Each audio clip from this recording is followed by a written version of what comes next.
ಸ್ನೇಹಿತರೆ, ಎಲ್ರಿಗೂ ನಮಸ್ಕಾರ. ಕಳೆದ ಒಂದು ವಾರದಿಂದ ಸಾಮಾಜಿಕ ಜಾಲತಾಣಗಳಲ್ಲಿ ಮೀಸಲಾತಿ ಕುರಿತು ತುಂಬ ದೊಡ್ಡ ಮಟ್ಟ ಚರ್ಚೆ ಆಗ್ತಾ ಇದೆ. ತಾವೆಲ್ಲರೂ ಕೂಡ ಗಮನಿಸಿರ್ತೀರಿ. ಮೀಸಲಾತಿ ಹಟಾವ್ ಅಂದರೆ ಮೀಸಲಾತಿಯನ್ನು ತೆಗೆದುಹಾಕಬೇಕು, ಮೀಸಲಾತಿಯಿಂದನೇ ದೇಶದ ಅಭಿವೃದ್ಧಿ ಕುಂಠಿತ ಆಗ್ತಾ ಇದೆ, ಮೀಸಲಾತಿಯಿಂದ ಏನೂ ಲಾಭ ಇಲ್ಲ, ಯಾರಿಗೆ ಮೆರಿಟ್ ಇರುತ್ತೋ, ಯಾರಿಗೆ ಅರ್ಹತೆ ಇರುತ್ತೋ ಅವ್ರಿಗೂ ಉದ್ಯೋಗ ಕೊಡಬೇಕು, ಯಾರು ಹೆಚ್ಚು ಅಂಕ ತಗೋತಾರೋ ಅವ್ರಿಗೆ ನೌಕರಿ ಕೊಡಬೇಕು, ಈ ರೀತಿ ಅಂದರೆ ಯಾರಿಗೆ ಅರ್ಹತೆ ಇರುತ್ತೋ ಅವ್ರಿಗೆ ಟಿಕೆಟ್ ಕೊಡಬೇಕು ಎಲೆಕ್ಷನ್ಗಳಲ್ಲಿ. ಹಾಗಾಗಿ ಮೆರಿಟನ್ನು, ಈ ರಿಸರ್ವೇಷನನ್ನು ಕಂಪ್ಲೀಟಾಗಿ ತೆಗೆದುಹಾಕಬೇಕು ಅನ್ನೋದು. ಸಾಮಾನ್ಯವಾಗಿ ಕೇಳೋರ್ಗೆ ಏನಿರುತ್ತೆ ಅಂದರೆ, ಹೌದು ಇದನ್ನು ತೆಗೆದುಹಾಕಿದ್ರೆ ಒಳ್ಳೆಯದೇ, ಯಾಕಂತ ಹೇಳಿದ್ರೆ ಯಾರಿಗೆ ಅರ್ಹತೆ ಇರುತ್ತೆ, ಯಾರು ಹೆಚ್ಚು ಮಾರ್ಕ್ಸ್ ತೆಗಿತಾರೋ, ಕಷ್ಟಪಟ್ಟು ಓದ್ತಾರೋ ಅವ್ರಿಗೆ ನೌಕರಿ ಸಿಗಲಿ, ಯಾರಿಗೆ ಅರ್ಹತೆ ಇರುತ್ತೋ ಅವ್ರಿಗೆ ಟಿಕೆಟ್ ಸಿಗಲಿ, ಅವ್ರ ಎಲೆಕ್ಷನ್ಗೆ ನಿಂತ್ಕೊಳ್ಳಿ, ಅವ್ರ ಆಡಳಿತ ನಡೆಸಲಿ ಅನ್ನೋದು ಕೇಳಿಸ್ಕೊಳ್ಳಿಕ್ಕೆ ತುಂಬ ಈಸಿ. ಇದು ಎಲ್ಲಿ ಅಪ್ಲೈ ಆಗುತ್ತೆ? ಎಲ್ಲಿ ಓಟದ ಲೈನ್ ಇರುತ್ತಲ್ಲ, ರನ್ನಿಂಗ್ ರೇಸ್ ಬಿಡುವಾಗ ಓಟದ ಲೈನಲ್ಲಿ ಎಲ್ಲರೂ ಸಮಾನವಾಗಿ ನಿಂತಿರುವಾಗ PT ಮೇಸ್ಟ್ರು ವಿಜಲ್ ಹೊಡಿತಾನಲ್ಲ, ಎಲ್ಲರೂ ಓಡಿ ಯಾರು ಫಸ್ಟ್ ಬರ್ತಾರೆ ನೋಡೋಣ ಅಂತ, ಅಲ್ಲಿ ಓಕೆ ಲೈನ್ ಒಂದೇ ಇದ್ದಾಗ.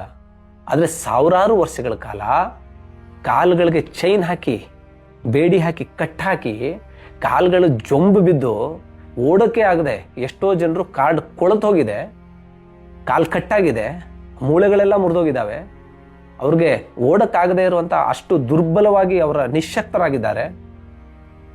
ಅಂತಹ ದೇಹ ಹೊಟ್ಕೊಂಡು ಗಟ್ಟುಮುಟ್ಟಿದಾರಲ್ಲ, ಸಾವಿರಾರು ವರ್ಷಗಳಿಂದ ಬೇಡಿ ಕಟ್ಟಿಸ್ಕೊಳ್ಳದೆ ಆರಾಮಾಗಿ ತಿರುಗಾಡ್ತಾ ಇದ್ರಲ್ಲ, ಭೂಮಿಯನ್ನು ಅನುಭವಿಸ್ಕೊಂಡು, ಶಿಕ್ಷಣವನ್ನು ಅನುಭವಿಸ್ಕೊಂಡು, ರಾಜ್ಯಭಾರ ಮಾಡಿಕೊಂಡು, ಆಡಳಿತ ಮಾಡಿಕೊಂಡು, ಎಲ್ಲ ಸಂಪತ್ತುಗಳನ್ನ ತಮ್ಮದಾಗಿಸ್ಕೊಂಡು ಆರಾಮಾಗಿದ್ರಲ್ಲ, ಅವ್ರ ಜೊತೆ ಓಡಿ ಅಂದರೆ ಅದು ಸಾಧ್ಯನಾ?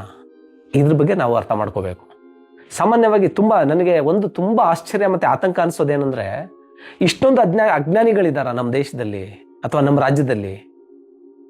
ಮೀಸಲಾತಿ ಯಾಕೆ ಕೊಟ್ಟಿರ್ಬೋದು? ಮೀಸಲಾತಿ ಉದ್ದೇಶ ಏನು? ಮೀಸಲಾತಿ ಕೊಡೋದಕ್ಕೆ ಕಾರಣಗಳೇನು? ಈ ಭಾರತ ದೇಶದ ಇತಿಹಾಸವನ್ನು ಒಂದು ಮಿನಿಮಮ್ ಕಾಮನ್ ಸೆನ್ಸ್ ಇರೋರು ಭಾರತ ದೇಶದ ಇತಿಹಾಸನ ಗ್ರಹಿಸಿದ್ರೆ ಅವ್ರಿಗೆ ಮೀಸಲಾತಿ ಯಾಕೆ ಕೊಟ್ಟಿದ್ದಾರೆ ಅನ್ನೋದು ಅರ್ಥ ಆಗುತ್ತೆ. ಸಾವಿರಾರು ವರ್ಷಗಳಿಂದ ಯಾರ ಕೈಲಿ ಶಿಕ್ಷಣ ಇತ್ತು, ಯಾರ ಕೈಲಿ ಆಡಳಿತ ಇತ್ತು, ಯಾರ ಕೈಲಿ ಉದ್ಯೋಗ ಕ್ಷೇತ್ರ ಇತ್ತು, ಯಾರು ವ್ಯಾಪಾರ ವಹಿವಾಟನ್ನು ಮಾಡ್ತಾ ಇದ್ರು, ಇದ್ರ ಬಗ್ಗೆ ಒಂದಷ್ಟು ಬೇಸಿಕ್ ಜ್ಞಾನ ಇದ್ದವರು ಮೀಸಲಾತಿ ಹಟಾವ್ ಅಂತ ಹೇಳೋದೇ ಇಲ್ಲ. ಯಾಕಂತ ಹೇಳಿದ್ರೆ ಈ ದೇಶದಲ್ಲಿ SC STಗಳಿಗೆ ಅಷ್ಟೇ ಅಲ್ಲ, SC ST, ಮಹಿಳೆಯರು, OBC, ಬ್ರಾಹ್ಮಣರವರೆಗೂ ಕೂಡ ಮೀಸಲಾತಿ ಇದೆ. ಇತ್ತೀಚೆ ಮೊನ್ನೆ BJP ಕೇಂದ್ರ ಸರ್ಕಾರದಲ್ಲಿ ಬಂದ ನಂತರ EWS ಎನ್ನುವಂಥ ಎಕನಾಮಿಕ್ ವೀಕರ್ ಸೆಕ್ಷನ್ ಅಂತ ಹೇಳಿ 10% ರಿಸರ್ವೇಷನ್ನ ಬ್ರಾಹ್ಮಣರಿಗೆ ಕೊಟ್ಟಿದ್ದಾರೆ. ಇದೆಲ್ಲ ಇರುವಾಗ ಇನ್ನು ಹ್ಯಾಂಡಿಕ್ಯಾಪ್ ಕೋಟಾ ರಿಸರ್ವೇಷನ್ ಇದೆ, ಎಕ್ಸ್ ಆರ್ಮಿ ಕೋಟಾ ರಿಸರ್ವೇಷನ್ ಇದೆ, ವಿಡೋ ರಿಸರ್ವೇಷನ್ ಇದೆ, ಅದ್ರ ಜೊತೆ ಕಂಪಲ್ಸರಿ ಗ್ರೌಂಡ್ ಮೇಲೆ ಕೆಲಸ ಕೊಡೋದು, ನೌಕರಿದಾರರ ಸತ್ತೋದ್ರೆ ಆ ರಿಸರ್ವೇಷನ್ ಇದೆ. ಇಷ್ಟೆಲ್ಲ ರಿಸರ್ವೇಷನ್ ಇರುವಾಗ ಮೀಸಲಾತಿ ತೆಗೆದುಹಾಕಿ ಎನ್ನುವಂಥ ಕಲ್ಪನೆ ಯಾಕೆ ಬರುತ್ತೆ? ಸುಮ್ಮನೆ ಯೋಚನೆ ಮಾಡಿ ನೋಡಿ. ಎಲ್ರಿಗೂ ರಿಸರ್ವೇಷನ್ ಇದೆ, ಪ್ರತಿಯೊಬ್ಬರಿಗೂ ರಿಸರ್ವೇಷನ್ ಇದೆ, ಈ ದೇಶದಲ್ಲಿರುವಂಥ ಪ್ರತಿಯೊಬ್ಬರಿಗೂ ರಿಸರ್ವೇಷನ್ ಇದೆ. ಇರುವಂಥ 50% ರಿಸರ್ವೇಷನ್ ಲಿಮಿಟ್ನ ಎಕ್ಸೀಡ್ ಮಾಡಬಾರ್ದು ಅಂತ ಸುಪ್ರೀಂ ಕೋರ್ಟ್ ಆದೇಶ ಇದ್ದರೂ ಕೂಡ EWS ಅನ್ನುವಂತಹ ರಿಸರ್ವೇಷನ್ನ ರಾತ್ರೋರಾತ್ರಿ ಮಾಡಿ 50% ಲಿಮಿಟನ್ನು ಎಕ್ಸೀಡ್ ಮಾಡಿ 60% ಮಾಡಿಕೊಂಡ್ರು. ಆ 60% ರಿಸರ್ವೇಷನಲ್ಲಿ ಈ ದೇಶದಲ್ಲಿರುವಂಥ ಪ್ರತಿಯೊಬ್ಬರು ಕೂಡ ಬರ್ತಾರೆ. ಇನ್ನೂ ಬಾಕಿ 40% ಇದೆಯಲ್ಲ, ಆ 40% ಯಾರ್ದು ರಿಸರ್ವೇಷನ್ನು? ಅದೊಂದು ಜನರಲ್ ಕ್ಯಾಟಗರಿ, ಜನರಲ್ ಕೋಟಾ ಅಂತಾರಲ್ಲ, ಆ ರಿಸರ್ವೇಷನ್ ಯಾರ್ದು? ಸೊ ಡೈರೆಕ್ಟ್ಲಿ ಆರ್ ಇಂಡೈರೆಕ್ಟ್ಲಿ ಎಲ್ಲರಿಗೂ ಕೂಡ ರಿಸರ್ವೇಷನ್ ಇದೆ. ಸೊ ಎಲ್ಲರೂ ರಿಸರ್ವೇಷನ್ ತಗೊಳ್ಳುವಾಗ ರಿಸರ್ವೇಷನ್ ಹಟಾವ್ ಅನ್ನುವಂಥ ಕಲ್ಪನೆ ಯಾಕೆ ಬರ್ಬೋದು, ಯಾಕೆ ಹೇಳ್ಬೋದು? ಯೋಚನೆ ಮಾಡಿ ನೋಡಿ. ಯಾಕೆ ಹೇಳ್ತಾರೆ ಅಂದರೆ, SC STಗಳಿದಾರಲ್ಲ ಇವ್ರಿಗೆ ರಿಸರ್ವೇಷನ್ ಕೊಡ್ತಾ ಇರೋದು ಈ ಮೇಲ್ಜಾತಿಗಳಿಗೆ, ಪಟ್ಟಭದ್ರರಿಗೆ, ಜಾತಿಗ್ರಸ್ತ ಮನಸ್ಥಿತಿಯವ್ರಿಗೆ ಇಷ್ಟ ಇಲ್ಲ. ಆ ಕಾರಣಕ್ಕೆ ಮೀಸಲಾತಿ ಹಟಾವ್ ಅನ್ನುವಂತಹ ಕಲ್ಪನೆ ಅವರಲ್ಲಿ ಬರುತ್ತೆ. SC STಗಳು ಸಾವಿರಾರು ವರ್ಷಗಳ ಕಾಲ ನಮ್ಮ ಜೀತ ಮಾಡ್ಕೊಂಡಿರೋರು, ನಮ್ಮ ಹೊಲ ಹೊರ್ಕೊಂಡಿದ್ದವರು, ನಮ್ಮ ಫ್ಯಾಕ್ಟ್ರಿಗಳು ಕೆಲಸ ಮಾಡ್ಕೊಂಡಿದ್ದವರು, ನಮ್ಮ ಮನೆಯಲ್ಲಿರುವಂತಹ ದನಕರುಗಳನ್ನ ಸಾಕ್ತಿದ್ದಂಥವ್ರು, ಅದರ ಸಗಣಿ ಬಾಚ್ತಿದ್ದಂಥವ್ರು, ಸತ್ತ ದನಗಳನ್ನ ಹೊತ್ತು ಹೊರಗಡೆ ಹಾಕ್ತಿದ್ದಂಥವ್ರು, ನಮ್ಮ ಮಲಗುಂಡಿಗಳನ್ನ ಕ್ಲೀನ್ ಮಾಡ್ತಿದ್ದಂಥವ್ರು, ಕಾಡುಗಳಿಗೆ ಹೋಗಿ ನಮ್ಗೆ ಕಟ್ಟಿಗೆ ತಂದು ಕೊಡ್ತಿದ್ದಂಥವ್ರು, ಇಂಥ ಕೆಲಸ ಮಾಡ್ಕೊಂಡು ಗುಲಾಮರಾಗಿದ್ದಂಥವ್ರು ಈಗ ಸಂವಿಧಾನ ಬಂದ ಮೇಲೆ, ಶಿಕ್ಷಣ ಸಿಕ್ಕ ಮೇಲೆ, ಸಮಾನತೆ ಅನ್ನೋದು ಎಸ್ಟಾಬ್ಲಿಷ್ ಆದಮೇಲೆ ಎಲ್ಲರೂ ಕೂಡ ಇಂಜಿನಿಯರ್ ಆಗ್ತಾ ಇದ್ದಾರೆ, ಡಾಕ್ಟರ್ ಆಗ್ತಾ ಇದ್ದಾರೆ, ಲಾಯರ್ ಆಗ್ತಾ ಇದ್ದಾರೆ, ಜಡ್ಜ್ ಆಗ್ತಾ ಇದ್ದಾರೆ, ಬಿಸ್ನೆಸ್ ಮಾಡ್ತಾ ಇದ್ದಾರೆ, ದೊಡ್ಡ ದೊಡ್ಡ ಮನೆಗಳಲ್ಲಿದ್ದಾರೆ, ಒಳ್ಳೊಳ್ಳೆ ಅಂಗಿ ಹಾಕ್ತಾ ಇದ್ದಾರೆ, ಒಳ್ಳೊಳ್ಳೆ ಶೂ ಹಾಕ್ತಾ ಇದ್ದಾರೆ, ಒಳ್ಳೊಳ್ಳೆ ಕಾರಲ್ಲಿ ಅಡ್ಡಾಡ್ತಾ ಇದ್ದಾರೆ. ಇದನ್ನು ನೋಡ್ಕೊಂಡು ಸಹಿಸಕ್ಕಾಗದೇ ಇರುವಂತಹ ಕೆಟ್ಟ ಮನಸ್ಥಿತಿಯಲ್ಲಿರುವಂತಹ ಈ ಮೇಲ್ಜಾತಿ ಪ್ರಜ್ಞೆ, ಮೇಲ್ಜಾತಿಯವರು ಅಂತ ಕರೆಸ್ಕೊಳ್ಳುವಂತಹ ವರ್ಗ ಇದೆಯಲ್ಲ, ಅವ್ರ ತಲೆನಲ್ಲಿ ಬರುವಂಥ ಒಂದು ಕೆಟ್ಟ ಆಲೋಚನೆ ಇದು. ಇದು ಮನುಷ್ಯತ್ವ ಇರೋರ ಆಲೋಚನೆ ಖಂಡಿತ ಅಲ್ಲ. ಮನುಷ್ಯತ್ವ ಇರೋರ ಆಲೋಚನೆ ಆದರೆ ಹೌದು, ಸಾವಿರಾರು ವರ್ಷಗಳಿಂದ ಅವ್ರಿಗೆ ಕಂಪ್ಲೀಟಾಗಿ ಸಮಾಜದ ಮುಖ್ಯವಾಹಿನಿಯಿಂದ ತಳ್ಳಲ್ಪಟ್ಟಿದ್ರು. ಆ ಕಾರಣಕ್ಕೆ ಅವ್ರಿಗೆ ಸ್ವಲ್ಪ ಮುಂದೆ ಬರಲಿ ಅಂತ ಅವಕಾಶ ಕೊಟ್ಟರೆ ತಪ್ಪೇನು?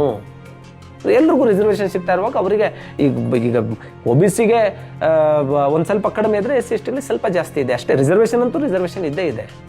ಅಫರ್ಮೇಟಿವ್ ಆಕ್ಷನ್ಸ್ ಅಂದರೆ ಏನು, ಯಾಕೆ ಕೊಟ್ಟಿದ್ದಾರೆ ಅದನ್ನು? ಎಲ್ಲರೂ ಸಮಾನವಾದಂಥ ಒಂದು ಗೆರೆಗೆ ಬರಲಿ ಅನ್ನೋದು, ಎಲ್ರಿಗೂ ಸಮಾನವಾಗಿ ಪ್ರಾತಿನಿಧ್ಯ ಸಿಗಲಿ ಅಂತ. ಯಾವುದು ಬಡತನ ನಿರ್ಮೂಲನೆ ಕಾರ್ಯಕ್ರಮ ಅಲ್ಲ ಇದು. ಆರ್ಥಿಕವಾಗಿ ದೊಡ್ಡ ಮನೆ ಕಟ್ಕೊಳ್ಳಿ, ನೀವು IAS ಆದರೆ ನೀವು ಕಾರಲ್ಲಿ ಓಡಾಡ್ತೀರಿ, ನಿಮ್ಗೆ ಯಾಕೆ ರಿಸರ್ವೇಷನ್ ಬೇಕು? ನಿಮ್ಮಪ್ಪ MLA ಆದರೆ ಮಗನಿಗೆ ಯಾಕೆ ರಿಸರ್ವೇಷನ್ ಬೇಕು? ನೀನು ದೊಡ್ಡ ಬಿಸ್ನೆಸ್ ಮ್ಯಾನ್ ಆದರೆ ನಿನ್ನ ಮಗನಿಗೆ ಯಾಕೆ ರಿಸರ್ವೇಷನ್ ಬೇಕು? ಇದಲ್ಲ ಪ್ರಶ್ನೆ.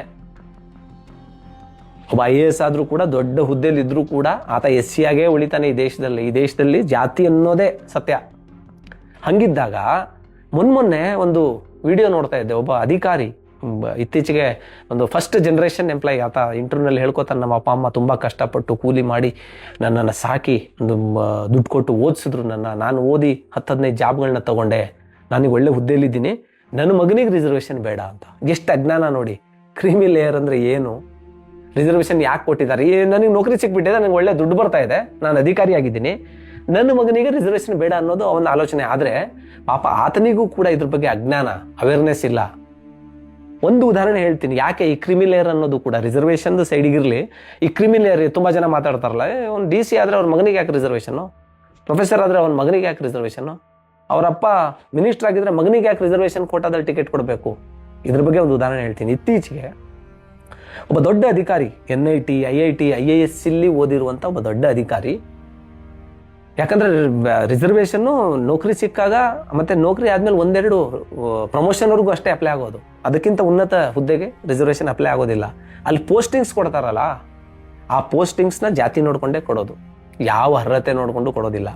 ನೀನು ಯಾವ ಜಾತಿ ಅನ್ನೋದು, ಯಾಕಂದರೆ ಈ ದೇಶದಲ್ಲಿ ಜಾತಿ ಅನ್ನೋದೇ ಸತ್ಯ ಅಂತ ನಾನು ಹೇಳಿದ್ನಲ್ಲ, ಆ ಕಾರಣಕ್ಕೆ ಜಾತಿ ನೋಡಿಕೊಂಡೆ ಅದೇ ನಿಮಗೆ ಮೆರಿಟು, ಜಾತಿನೇ ಮೆರಿಟು. ಅಧಿಕಾರಿ ಹೇಳಿದ್ನಲ್ಲ, IASC, IIT ಮತ್ತು NITನಲ್ಲಿ ಓದಿರುವಂಥ ಅಧಿಕಾರಿ, ಎಲ್ಲ ಅರ್ಹತೆ ಇದ್ದರೂ ಕೂಡ ಅವ್ರಿಗೆ ಸಿಗಬೇಕಾಗಿರುವಂಥ ದೊಡ್ಡ ರಿಟೈರ್ಡ್ ಆಗುವಂಥ ಹಂತದಲ್ಲಿ ಡೈರೆಕ್ಟರ್ ಆಗಬೇಕಾಗಿರುವಂತಹ ಹುದ್ದೆ ಇದೆಯಲ್ಲ, ಅವ್ರಿಗಿಂತ ಜೂನಿಯರ್ ಇದ್ದಂಥವ್ರು ಆ ಹುದ್ದೆಯಲ್ಲಿ ಹೋಗಿ ಕೂತ್ಕೊಂಡಿರ್ತಾರೆ. ಅವ್ರನ್ನ ನಾವು ಪ್ರಶ್ನೆ ಮಾಡಿ ಆ ಹುದ್ದೆಯಿಂದ ಕೆಳಗಡೆ ಇಳಿಸಿದ್ವಿ, ಈ ಅಧಿಕಾರಿಯಲ್ಲಿ ಹೋಗಿ ಕುತ್ಕೋಬೇಕಿತ್ತು. ಆದರೆ ಅದೇ ಜಾತಿಯ ಮಿನಿಸ್ಟ್ರು, ಅದೇ ಜಾತಿಯ ಅಧಿಕಾರಿಗಳು, ಅದೇ ಜಾತಿಯ ಸೆಕ್ರೆಟರಿಗಳು ಆ ಡಿಪಾರ್ಟ್ಮೆಂಟಲ್ಲಿ ಕೂತಿರೋ ಕಾರಣ C&Rನೇ ಬದಲಾವಣೆ ಮಾಡಿಬಿಟ್ರೆ ಹೊರತು ಯಾರಿಗೋಸ್ಕರ ನಾವು ಹೋರಾಟ ಮಾಡೋದಲ್ಲ, ಅಧಿಕಾರಿಗೆ ಅಲ್ಲಿ ಕುತ್ಕೊಳ್ಳಿಕ್ಕೆ ಆಗಲಿಲ್ಲ. ಅವ್ರು ನಾಳೆ ನಾಡಿದ್ರಲ್ಲಿ ರಿಟೈರ್ಡ್ ಇನ್ನೊಂದು ತಿಂಗಳಲ್ಲಿ. ಇದು ನಮ್ಮ ದೇಶದ ಸಮಸ್ಯೆ. ಯಾಕೆ ಕ್ರಿಮಿ ಲೇಯರ್ ಬೇಡ ಅನ್ನೋದಕ್ಕೆ ಇದು ಉದಾಹರಣೆ. ಒಬ್ಬ ದೊಡ್ಡ ಮಂತ್ರಿ ಆಗಿದ್ರು ಕೂಡ 10 ಸಲ ಮಂತ್ರಿ ಆಗಿರಲಿ, ಅವರು SC ಆಗಿದ್ರೆ ಅವರ ಮಕ್ಕಳಿಗೆ ಜನರಲ್ ಕೋಟಾದಲ್ಲಿ ಟಿಕೆಟ್ ಸಿಗೋದು ತುಂಬ ಕಷ್ಟ. ಯಾಕಂದರೆ ಯಾಕಂದರೆ ಇದನ್ನು ಡಿಸೈಡ್ ಮಾಡುವಂಥವರು ಹೈಕಮಾಂಡ್ಗಳಲ್ಲಿ, ಯಾವುದೇ ಪಾರ್ಟಿ ಆಗಿರಲಿ, ಹೈಕಮಾಂಡ್ಗಳಲ್ಲಿ ಮೇಲ್ಜಾತಿಯವರೇ ಕೂತಿರುವಾಗ ಇದನ್ನೆಲ್ಲ ಸಾಧಿಸೋಕ್ಕಾಗೋದಿಲ್ಲ. ನಾವು ಇಷ್ಟೆಲ್ಲ ಚಾಲೆಂಜಸ್ ಇರುವಾಗ ರಿಸರ್ವೇಷನ್ ತೆಗೆದು ಹಾಕಬೇಕು. ರಿಸರ್ವೇಷನಿಂದ ದೇಶದ ಭವಿಷ್ಯ ಹಾಳಾಗ್ತಾ ಇದೆ. ಮೆರಿಟ್ ನೋಡ್ಕೊಂಡು ಕೊಡಬೇಕು, ಅರ್ಹತೆ ನೋಡ್ಕೊಂಡು ಕೊಡಬೇಕು. ಒಂದು ಉದಾಹರಣೆ ನಾನು ಮೊನ್ನೆ ನನ್ನ ಫ್ರೆಂಡ್ ಒಬ್ಬರಿಗೆ ಉದಾಹರಣೆ ಕೊಟ್ಟೆ. ಅವರು ಕೂಡ ಶೋಷಿತ ಸಮುದಾಯದವರೇ. ಒಂದು ಉದಾಹರಣೆ ಕೊಟ್ಟೆ. ನೀವು ವಸಂತ ನಗರದಲ್ಲಿ ಮನೆ ಮಾಡ್ಕೊಂಡಿದ್ದೀರಿ, ನಿಮ್ಮ ಪಕ್ಕದಲ್ಲೇ ಮೌಂಟ್ ಕಾರ್ಮೆಲ್ ಕಾಲೇಜ್ ಇದೆ, ಸ್ಕೂಲ್ ಇದೆ, ಒಳ್ಳೊಳ್ಳೆ ಸ್ಕೂಲ್ಸ್ ಇದೆ, ಗಂಡ ಹೆಂಡತಿ ಇಬ್ಬರು ಕೂಡ ನೀವು ಬಿಸ್ನೆಸ್ ಮಾಡ್ತೀರಿ, ನಿಮ್ಮ ಹೆಂಡತಿ ಒಳ್ಳೆ ಜಾಬಲ್ಲಿದ್ದಾರೆ, ಒಳ್ಳೆ ಅಪಾರ್ಟ್ಮೆಂಟ್ ಇದೆ, ಅಪಾರ್ಟ್ಮೆಂಟ್ ಪ್ರಿಮಿಸಸ್ಸಲ್ಲಿ ಸ್ವಿಮ್ಮಿಂಗ್ ಪೂಲ್ ಇದೆ, ಕಿಡ್ಸ್ ಪ್ಲೇ ಏರಿಯಾ ಇದೆ, ಜಿಮ್ ಇದೆ, ಶಟಲ್ ಕೋರ್ಟ್ ಇದೆ, ಸ್ಕೇಟಿಂಗ್ ರಿಂಗ್ ಇದೆ. ಎಲ್ಲ ಇರುವಾಗ ನಿಮ್ಮ ಮಗನಿಗೆ ಎಲ್ಲ ಮೂಲಭೂತ ಸೌಕರ್ಯಗಳು ಅಲ್ಲಿ ಸಿಗ್ತವೆ. ಎಲ್ಲ ಮೂಲಭೂತ ಸೌಕರ್ಯಗಳು ಸಿಗ್ತಾವೆ. ಒಳ್ಳೆ ವಾತಾವರಣ ಸಿಗ್ತಾವೆ, ಒಳ್ಳೆ ಫ್ರೆಂಡ್ಸ್ ಸಿಗ್ತಾರೆ, ಒಳ್ಳೆ ಇಂಗ್ಲೀಷಲ್ಲಿ ಮಾತಾಡೋರು ಸಿಗ್ತಾರೆ, ಒಳ್ಳೆ ಎಜುಕೇಷನ್ ಸಿಗುತ್ತೆ, ಒಳ್ಳೆ ಪ್ರೋಟೀನ್ ಫುಡ್ ಸಿಗುತ್ತೆ, ಪೌಷ್ಟಿಕ ಆಹಾರ ಸಿಗುತ್ತೆ, ಬೆಳಿಗ್ಗೆ ಹೇಳ್ತಿದ್ದಂಗೆ. ಸೊ ಹೀಗೆಲ್ಲ ಇರುವಾಗ ಆ ಹುಡುಗ ಅಷ್ಟು ಒಂದು ವ್ಯವಸ್ಥಿತವಾಗಿ ಬೆಳೆಯುವಂಥ ಹುಡುಗನ ಜೊತೆಗೆ ಇಲ್ಲಿ ಲೂಲು ಮಾಲ್ ಹಿಂದ್ಗಡೆ ಸ್ಲಮ್ ಇದೆಯಲ್ಲ, ಆ ಸ್ಲಮ್ಮಲ್ಲಿರುವಂಥ ಹುಡುಗ ಅವನು ಬೆಳಿಗ್ಗೆ ಇದ್ದರೆ ಕುಡಿಲಿಕ್ಕೆ ಸರಿಯಾದ ನೀರು ಸಿಗೋದಿಲ್ಲ, ಒಳ್ಳೆ RO ವಾಟರ್ ಸಿಗೋದಿಲ್ಲ, ಬಾತ್ರೂಮಿಗೆ ಹೋಗ್ಬೇಕಂದ್ರೆ ಕ್ಯೂ ನಿಲ್ಲಬೇಕು. ಅವ್ನು ಶಾಲೆಗೆ ಹೋಗಬೇಕು ಅಂತ ಹೇಳಿದ್ರೆ ಯಾವುದು ಸರ್ಕಾರಿ ಶಾಲೆ, ಸರಿಯಾದ ಟೀಚರ್ ಇರಲ್ಲ, ಸರಿಯಾದ ಇನ್ಫ್ರಾಸ್ಟ್ರಕ್ಚರ್ ಇರಲ್ಲ, ಒಳ್ಳೆ ಫ್ರೆಂಡ್ಸು ಇರಲ್ಲ. ಯಾಕಂದರೆ ಎಲ್ಲ ಫ್ರೆಂಡ್ಸ್ಗಳು ಸ್ಲಮ್ನವರೇ ಇರೋದ್ರಿಂದ ಪಾಪ ಅವ್ರಿಗೆ ಅವರ ಪರಿಸ್ಥಿತಿನೇ ಹೆಂಗಿರುತ್ತೆ. ಪೌಷ್ಟಿಕ ಆಹಾರ ಇರೋದಿಲ್ಲ. ಅಪ್ಪ ಅಮ್ಮ ಇಬ್ಬರು ಕೂಡ ಎಲ್ಲೋ ಹೋಗಿ ಕೂಲಿ ಕೆಲಸ, ದಿನಗೂಲಿ ಕೆಲಸ ಮಾಡ್ಕೊಂಡ್ಬರ್ತಾರೆ. ಬರೋ ಇಷ್ಟೋ ದುಡ್ಡುಗಳಲ್ಲಿ ತಂದಿರುವಂಥ ಅಕ್ಕಿನೋ, ಒಂದು ಸ್ವಲ್ಪ ತರಕಾರಿಲೋ, ಒಂದು ಸ್ವಲ್ಪ ಬೇಯಿಸ್ಕೊಂಡು ಏನು ಸಿಗುತ್ತೋ ಅದು ತಿಂತಾರೆ. ಅವ್ರಿಗೆ ನಾವು ದಿನ ಪ್ರೋಟೀನ್ ಎಷ್ಟು ಇಂಟೇಕ್ ಮಾಡ್ತಾ ಇದ್ದೀವಿ, ಕಾರ್ಬೋಹೈಡ್ರೇಟ್ ಎಷ್ಟು ಇಂಟೇಕ್ ಮಾಡ್ತಾ ಇದ್ದೀವಿ, ಐರನ್ ಎಷ್ಟು ಇಂಟೇಕ್ ಮಾಡ್ತಾ ಇದ್ದೀವಿ, ಕ್ಯಾಲ್ಸಿಯಂ ಎಷ್ಟು ಇಂಟೇಕ್ ಮಾಡ್ತಾ ಇದ್ದೀವಿ, ಅದ್ರ ಬಗ್ಗೆ ಅರಿವಿರೋದಿಲ್ಲ. ಹಾಗಾಗಿ ಅವರು ಮ್ಯಾಲ್ ನ್ಯೂಟ್ರಿಷನ್ ಬೇಬಿಗಳಾಗಿ ಉಳಿತಾರೆ. ಅವನಿಗೂ ಇಲ್ಲಿ ಎಲ್ಲ ಮೂಲಭೂತ ಸೌಕರ್ಯಗಳಿರುವಂಥ ನಿಮ್ಮ ಮಗನಿಗೂ ಒಟ್ಟಿಗೆ ರೇಸಲ್ಲಿ ಬಿಡಿ ಅಂದರೆ ಇಬ್ಬರು ಓಡ್ಲಿಕ್ಕೆ ಸಾಧ್ಯನಾ? ಅಥವಾ ಇಬ್ಬರು ಯಾವುದೋ ಒಂದು ಕಾಂಪಿಟೇಟಿವ್ ಎಕ್ಸಾಮ್ಸ್ ತಗೊಂಡು ಇಬ್ಬರಲ್ಲಿ ಯಾರು ಮೆರಿಟ್ ಬರ್ತಾರೋ ಅವರು ಕೆಲ್ಸಕ್ಕೆ ಹೋಗಲಿ ಅಂತ ಹೇಳಿದ್ರೆ ಆ ಸ್ಲಮ್ಮಲ್ಲಿರುವಂಥ ಹುಡುಗ ನಿಮ್ಮ ಮಗನ ಜೊತೆಗೆ ಕಾಂಪೀಟ್ ಮಾಡ್ಲಿಕ್ಕೆ ಸಾಧ್ಯನಾ? ಅವರು ಒಪ್ಕೊಂಡ್ರು. ಹೌದು, ನೀವು ಹೇಳ್ತಾ ಇರೋದು ಉದಾಹರಣೆಗಳನ್ನ, ಅನೇಕ ಉದಾಹರಣೆಗಳನ್ನ ನಾನು ನೋಡಿ ಕೇಳಿದ್ದೀನಿ, ಟಿ ವಿಗಳಲ್ಲಿ ಅಥವಾ ಪುಸ್ತಕಗಳಲ್ಲಿ ಓದಿದ್ದೀನಿ. ನಿಜವಾಗ್ಲೂ ಇದು ನಿಜಾನೇ ನೀವು ಹೇಳ್ತಾ ಇರೋದು. ಈ ರೀತಿ ಚಾಲೆಂಜಸ್ ಇದ್ದೇ ಇದೆ. ರಿಸರ್ವೇಷನ್ ತೆಗೆದುಹಾಕಬೇಕು ಅನ್ನೋಂಥ ಮನಸ್ಥಿತಿಗಳಿದಾವಲ್ಲ. ಏನು ರಿಸರ್ವೇಷನ್? ಅರ್ಹತೆ ಬಗ್ಗೆ, ಮೆರಿಟ್ ಬಗ್ಗೆ ಮಾತಾಡ್ತಾರೆ. ಕಾಂಶಿರಾಮ್ಜಿ ಅವರು ಭಾಳ ಚೆನ್ನಾಗಿ ಹೇಳ್ತಾರೆ, ಮೆರಿಟ್ ಈಸ್ ಮೈ ಫುಟ್ ಅಂತಾರೆ. ಅಂದರೆ ಮೆರಿಟ್ ಅನ್ನೋದು ನನ್ನ ಕಾಲಲ್ಲಿರುವಂಥ ಬೂಟಿಗೆ ಸಮಾನ ಅಂತಾರೆ. ಏನು ಮೆರಿಟ್ ಅಂದರೆ ಯಾರಿಗೆ ಅರ್ಹತೆ ಸಿಗುತ್ತೆ? ಮೆರಿಟ್ ಅನ್ನೋದು ಸೃಷ್ಟಿಯಾಗೋದು. ಎಲ್ಲ ಅವಕಾಶಗಳು ಸಿಕ್ಕರೆ ಎಲ್ಲರೂ ಕೂಡ ಮೆರಿಟ್ ತಗೋಬೋದು. ಎಲ್ರಿಗೂ ಕೂಡ ಅಂಥ ಅವಕಾಶಗಳು ಸಿಗುತ್ತೆ, ಸಮಾನವಾದ ಅವಕಾಶಗಳು ಸಿಗೋದಿಲ್ಲ ಜಾತಿಗ್ರಸ್ತ ಸಮಾಜದಲ್ಲಿ. ಯಾಕಂದರೆ MG ರೋಡ್ನಲ್ಲಿ ಕರೆಂಟ್ ಹೋಗಿ 10 ಸೆಕೆಂಡಲ್ಲಿ ಕರೆಂಟ್ ಹಾಕ್ತಾರೆ. ಎಲ್ಲಾದರೂ ಒಂದು ಚೇಂಬರ್ ಓಪನ್ ಆಗಿ ನೀರು ರೋಡಲ್ಲಿ ಬಂದರೆ ಅರ್ಧ ಗಂಟೆನಲ್ಲಿ ಬಂದು ರಿಪೇರಿ ಮಾಡ್ತಾರೆ. ಎಲ್ಲರೂ ಒಂದು ಮರ ಬಿದ್ದೋದ್ರೆ ತಕ್ಷಣಕ್ಕೆ ಹೋಗಿ ಅದನ್ನು ಕಡಿದು ಅಲ್ಲಿಂದ ಸಾಗಿಸ್ತಾರೆ. ಎಲ್ಲೋ ಒಂದು ಲೈಟ್ ಕಂಬ ಬಿತ್ತು, ಫ್ಲಡ್ ಆದಾಗ, ಜೋರು ಮಳೆ ಬಂದಾಗ ಏನೋ ಒಂದು ಅವ್ಯವಸ್ಥೆ ಆಯಿತು, ತಕ್ಷಣ ಇಡೀ ಅಧಿಕಾರಿಗಳು ಕರೆಂಟ್ ಸಮಸ್ಯೆ ಆದರೆ ಬೆಸ್ಕಾಂ MDನೇ ಸ್ಪಾಟಲ್ಲಿ ಇರ್ತಾರೆ. ಯಾಕಂದರೆ ಅಲ್ಲಿ ದೊಡ್ಡ ದೊಡ್ಡ ಜನ ಇರ್ತಾರೆ, ದೊಡ್ಡ ದೊಡ್ಡ ಶ್ರೀಮಂತರು ಅಲ್ಲಿ ವಾಸವಾಗಿರ್ತಾರೆ. ಅದೇ ಸ್ಲಮ್ಗಳಲ್ಲಿ ಕರೆಂಟ್ ಇದೆಯೋ ಇಲ್ವೋ, ಒಳ್ಳೆ ರಸ್ತೆ ಇದೆಯೋ ಇಲ್ವೋ, ಅವ್ರಿಗೆ ಮೂಲಭೂತ ಸೌಕರ್ಯಗಳು ಇದಾವೋ ಇಲ್ವೋ, ಅವ್ರಿಗೆ ಸರಿಯಾದ ರೀತಿಯಲ್ಲಿ ಕುಡಿಯೋ ನೀರು ವ್ಯವಸ್ಥೆ ಇದೆಯೋ ಇಲ್ವೋ, ಅಲ್ಲಿ ಈ ವ್ಯವಸ್ಥೆ MG ರೋಡಲ್ಲಿರುವಂಥ ವ್ಯವಸ್ಥೆ ಇಲ್ಲಿರೋದಿಲ್ಲ. ಇಂಥ ಅಸಮಾನತೆ ಇದೆಯಲ್ಲ, ಇಂಥ ಅಸಮಾನತೆ ಇರುವಂಥ ಸಮಯದಲ್ಲಿ ಮೆರಿಟ್ ಬಗ್ಗೆ ಮಾತಾಡ್ತಾರಲ್ಲ, ಇಂಥ ಅಜ್ಞಾನಿಗಳಿಗೆ ಏನು ಹೇಳಬೇಕು?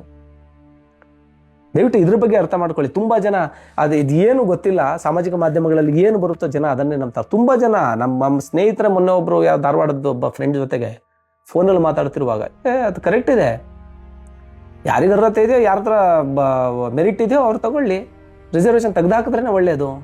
ಎಷ್ಟು ಅಜ್ಞಾನ ನೋಡಿ, ಎಷ್ಟು ಇಲ್ಲಿಟ್ರೇಟ್ ಅಂತ ಹೇಳಿ ತುಂಬ ಅನಿಸುತ್ತೆ ನನಗೆ. ಹಾಗಾಗಿ ಮೀಸಲಾತಿ ಅನ್ನೋದು ಅದು ಯಾವುದೋ ಭಿಕ್ಷೆ ಅಲ್ಲ, ಅಥವಾ ಮೀಸಲಾತಿ ಅನ್ನೋದು ಅದು ಯಾವುದೋ ಬಡತನ ನಿವಾರಣೆ ಮಾಡುವಂಥ ಪ್ರೋಗ್ರಾಮ್ ಕೂಡ ಅಲ್ಲ. ಮೀಸಲಾತಿ ಅಂದರೆ ರೆಪ್ರೆಸೆಂಟೇಷನ್, ಪ್ರಾತಿನಿಧ್ಯ, ಎಲ್ರಿಗೂ ಸಮಾನವಾದ ಪ್ರಾತಿನಿಧ್ಯ ಸಿಗಬೇಕು ಎಲ್ಲ ಕ್ಷೇತ್ರಗಳಲ್ಲೂ ಅಂತ. ಹಾಗಂತ ತುಂಬ ಇನ್ನೊಂದು ದೊಡ್ಡ ಕಲ್ಪನೆ ಅಂದರೆ 35% ತೆಗೆದ್ರೆ SC STಗಳಿಗೆ ಸಿಗ್ಬಿಡುತ್ತೆ. ಖಂಡಿತ ಇಲ್ಲ, ಎಲ್ಲರೂ ಕೂಡ ಓದ್ತಾ ಇದ್ದಾರೆ. ನೀವು ನೀಟಲ್ಲಿ ನೀವು SC ST ಕೋಟಾದಲ್ಲಿ ಆಗಿರುವಂತಹ ಡಾಕ್ಟರ್ಗಳು ಮೊನ್ನೆ ಆಗಿದ್ದಾರಲ್ಲ, ಅವರು ಹೋಗಿ ಅವ್ರು ಎಷ್ಟು ಮಾರ್ಕ್ಸ್ ತೆಗೆದಿದ್ದಾರೆ ಅಂತ ನೋಡಿ. ಜನರಲ್ ಕೆಟಗರಿಲಿ ಬರ್ತಾರಲ್ಲ, ಇವರು ಕೂಡ ಅಷ್ಟೇ ಮಾರ್ಕ್ಸ್ ತೆಗೆದಿರ್ತಾರೆ. ಈ ಕೋಟಾದಲ್ಲಿ ಅವ್ರಿಗೆ ಸಿಗುತ್ತೆ. ಈವನ್ ಜಾಬಲ್ಲೂ ಕೂಡ ಅಷ್ಟೇ, 35% ತೆಗೆದ ತಕ್ಷಣ 60% ತಕ್ಷಣ ನಿರ್ಧಾರ ಆಗೋದಿಲ್ಲ. ಅಲ್ಲಿ ಹೇಗೆ ಕಾಂಪಿಟೇಷನ್ ಇರುತ್ತೋ SCಗಳಲ್ಲೂ ಹಾಗೆ ಕಾಂಪಿಟೇಷನ್ ಇರುತ್ತೆ. 100ರಲ್ಲಿ 15% ಇವ್ರಿಗೆ ಯಾಕೆ ಕೊಟ್ಟಿದ್ದಾರೆ ಅಂದರೆ 100ರಲ್ಲಿ 15 ಜನ ಇವರು ಕೂಡ ಅಲ್ಲಿ ಪ್ರಾತಿನಿಧ್ಯ ಇರಲಿ ಅನ್ನೋ ಕಾರಣಕ್ಕೆ.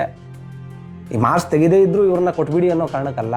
ಪ್ರಾತಿನಿಧ್ಯ, ರೆಪ್ರೆಸೆಂಟೇಷನ್, ಎಲ್ಲ ಕ್ಷೇತ್ರಗಳಲ್ಲೂ ಎಲ್ಲರೂ ಪ್ರಾತಿನಿಧ್ಯ ಇರಬೇಕು ಅಂತ ಹೇಳಿ. ಹಾಗಾಗಿ ಮೀಸಲಾತಿಯ ಬಗ್ಗೆ ಈ ರೀತಿ ಒಂದು ಪೊಳ್ಳಾದ ಸ್ಟೇಟ್ಮೆಂಟ್ಗಳನ್ನ ಕೊಡೋಕ್ಕೂ ಮುಂಚೆ ಮೀಸಲಾತಿ ಅಂದರೆ ಏನು, ಯಾಕೆ ಮೀಸಲಾತಿ ಕೊಡಲಾಯಿತು, ಮೀಸಲಾತಿ ಉದ್ದೇಶ ಏನು, ಆಮೇಲೆ ಈ ದೇಶದ ಸ್ವಲ್ಪ ಇತಿಹಾಸ, ನೀವು ಇಡೀ ಇತಿಹಾಸವನ್ನು ಓದೋ ಅಭ್ಯಾಸ ಇಲ್ಲ ಅಂದರೆ ಬಿಟ್ಟಾಕಿ ಬೇಡ.